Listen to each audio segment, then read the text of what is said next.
Eu sou um vaso quebrado pela vida.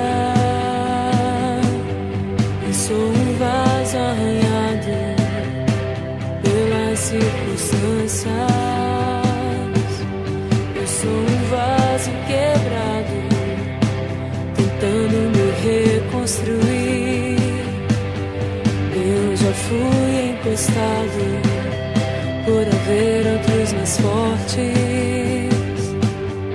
Eu já fui um vaso vazio, sem água, sem flores, buscando a aceitação dos homens, querendo estar no centro.